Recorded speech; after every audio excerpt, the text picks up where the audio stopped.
So we are now facing an even worse pandemic in this country, in the United States. A lot of people out there that are trying to fight this will realize something that will open up for them, which is actually the opposite of the word open up, meaning they can't see what they're fighting. So it's not as easy as let's say a war, where in some cases you can see the enemy because usually it's a person. In this case, in the coronavirus and the pandemic, you cannot see what you're fighting. So you don't know. Just because someone seems like they're well does not mean that they're carrying the virus. Now here's one thing. I went out as far as Corinth, Texas, which is somewhere close to Denton. It's not Denton, Texas, but it's very close. It's out in the middle of nowhere, Corinth. It's not real popular, but it's way out there. And I ran into someone that had recovered from it. So they got it, they were tested positive, they quarantined themselves at home for like a week or two, then they were tested again and they no longer had it. So they were able to go back to work because the doctor said that they could return to work and things like that. But we're talking way out in Corinth. There's also supposedly 100 cases in Denton of people that actually have tested positive. I believe the last time I checked, there were 792 cases reported. Now they're up to 1,000 in Dallas or more. We have 1 million global cases of it. Italy, I think there were 791 people that died in one day because of the close quarters and the elderly that are in Italy. So we have maybe 1,000 deaths in one area of Italy that happened almost in one day or something that was recorded. 798 is close to 1,000. So we have many cases. Globally, 1 million people infected. That's a lot. That's a lot of people. Now remember, the bubonic plague, there were 25 million people in Europe that suffered from the bubonic plague. 25 million. But 1 million is enough to kind of get our attention. The basic meaning of this post has to do with creativity and not just the 6-foot rule, which is usually what my post when I'm speaking about the coronavirus and protection. I mentioned the 6 feet rule. And I wanted to talk about using other objects other than goggles or gloves and mask that can protect you. Because yes, you can be protected with a mask, you can be protected with gloves. Those things will help you. Goggles are important too, because all you have to do is rub your eye, and there you go. So goggles are important as well. We don't need to exclude goggles as protection because, well, you can rub viruses in your eye as well as breathe it in. I would limit conversation in any type of close quarter connection. I would limit things to trying to talk in non-verbal communication or trying not to speak. So this is a time for our nation to be quiet. And conversation can kill. I think some rock songs have talked about that too, about how conversations kill. So can you get it through conversing closely with another person? Absolutely, yes you can. If you converse with someone and you're close enough and there's a spit exchange or something like that, or you breathe too closely, yes, you can get it. That's why people are wearing masks, okay? So if you're doing some type of drop-off in a package and you ask the client to reveal themselves by knocking on the other side of the door, and then you dropping off the package and then knocking back. So they would knock saying, yes, you received, or you came to the right address. And they are acknowledging that they have received the package or they're going to receive the package, but they keep their door closed. You knock back and establishing to them that you're going to clear the way, and then they open the door and there's the package. Does that make sense? So let's say you have an important package to drop off to somebody. Well, and let's even say you have to check ID. Rather than get close up to them and get the package or give them the package, instead you use the door as protection. So it's like a closed door policy, even though that you're dropping off the package. Here's an example. I come to your room or your door, let's say.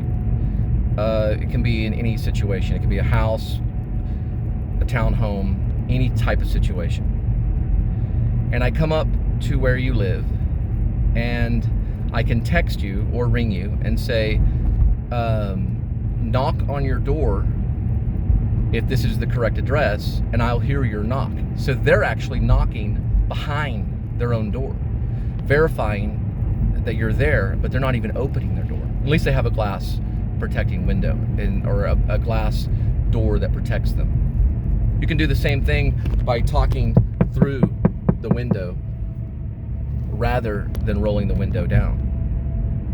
So it may be a time for you to speak up behind the window rather than rolling the window down and allowing them to talk through your window or whatever. If someone doesn't have a mask or something like that.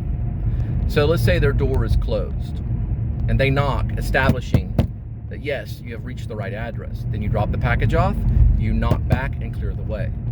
If some companies want you to take photos and things like that, then that's the case. So that's an example of using extreme social distances where it's impossible, almost impossible for you to get the virus. Now, if this was something serious like Ebola, you wouldn't even probably approach the house, right? But will these things work? Yeah, they will work. These things would work because you're keeping the doors closed when you can, and you're revealing getting too close to a person, talking to them, and either receiving the virus or spreading the virus, one of the two. So that's using creative techniques or methods in completely distancing yourself from another person. You have to really think about what you're doing. Like, how can I possibly avoid this person within 6 to 10 feet? Can I use a door to protect me? Can I use a window to protect me? Should we take it this serious? I think this is a serious post. I think we should take it very serious. I think we should take it deadly serious. And I hear a lot of people out there that are laughing. They're laughing at people for taking it serious. And there is some kind of scripture that says something about those who laugh now will cry later. And that's not taking it serious is what we do not need to do. Meaning, just being indifferent about it can get you killed. Being indifferent about it can hurt other people. So by not taking it serious, you're hurting other people, right? So keep your doors closed. Ask for packages to be dropped off behind your door or your door's closed. You can make the announcement through text or even phone call from the car. De-escalate the matter and the fact that I don't have to approach you within 6 feet. There's nothing that says I have to endanger your life. If everybody has this type of vigorous attitude, there's no way we cannot beat this. But if people are indifferent and people do not take this seriously, then it's going to get worse, worse, and worse, and worse. By blowing it off and saying, oh, this doesn't exist, that's going to kill other people. And that's going to endanger other people's life. And that's going to cause older or elderly people getting sick. Here's one question I have to ask. How did they get into so many old folks' home and wipe out half an old folks' home? Because the staff was not taking it serious. The staff was not checking on their own health, or the staff was not, caring for the elderly in the right way. So like half of an old folks' home has been wiped out. In many cases, we find this happening. It gets into the old folks' home, or it gets into senior citizen living, or wherever it may be, and like everybody dies. So keeping your 6 feet is very, very helpful. Keeping 10 feet is very helpful. But keeping a closed door to receive a package is even better. So there's different ways that you can do it. I think the knocking, saying, yes, I am here, and then you dropping the package off and knocking back is going to limit the spread of the virus. That's another way to do it. Opening the door and getting up close to that person and grabbing their ID is going to increase the chance of you getting it. The reason why I know this is because I dealt in a business where we had to shake hands and socialize with people over and over and over again.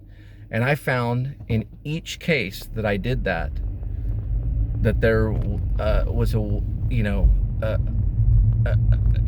time to go home and say, wait a minute, I caught the local year, virus that was going around, or whatever, the virus that was spreading around, because I was shaking people's hands and I was getting up close to them, right?